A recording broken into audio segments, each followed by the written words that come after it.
Hi friends, నేను మీ రంగా ప్రసన్న కుమారిని. అందరు ఎలా ఉన్నారు? బాగున్నారా? మేమైతే చాలా బాగున్నామండి. ఈరోజు అయితే కోడిగుడ్డు మిరియం చేశానండి. ఎలా చేశానో చూసేద్దాం రండి.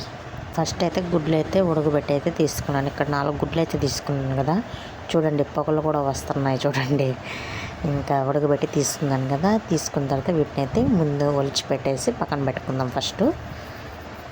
ఇంకా ఇక్కడైతే ఇంగవలు చేసి పక్కనైతే పెట్టేసి చూపిస్తాను చూడండి. వాటికి ఏంటంటే ఘాట్లు పెట్టుకోండి, గీతలు గీతలుగా కలిపి వెళ్ళండి. ఇక్కడ అంతగా గీతలు పెట్టేసుకొని కొంచెం ఆయిల్ వేసి పసుపు వేయండి, లైట్గా పసుపు వేసి వేయించండి. లైట్గా వేయించండి, ఎక్కువసేపు వేయించబడలేదు, కొంచెం ఒక 2 మినిట్స్ అంతే వేయించేసుకొని పక్కన పెట్టేసుకోండి. చూడండి, మరీ హెవీగా ఏమి వేయించాల్సిన అవసరం లేదండి.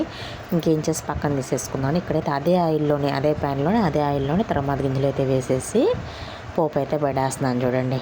తిరగమాత గింజలు, ఆనియన్స్, ఇవి కరివేపాకు, పచ్చిమిర్చి వేసి బాగా ఫ్రై చేసి ఆనియన్స్ వేసేసాను. ఆనియన్స్ కూడా బాగా మగ్గాలి. బాగా మగ్గిన తర్వాత కొంచెం పసుపు యాడ్ చేసి బాగా మగ్గనివ్వండి. బాగా మగ్గిన తర్వాత అప్పుడు మన రుచికి సరిపడా ఉప్పు వేసుకొని, నేను ఇక్కడ ఉప్పు చూపిస్తున్నాను, సాల్ట్ వేసాను, ఉప్పు లేదు అందుకని సాల్ట్ యాడ్ చేసేసాను.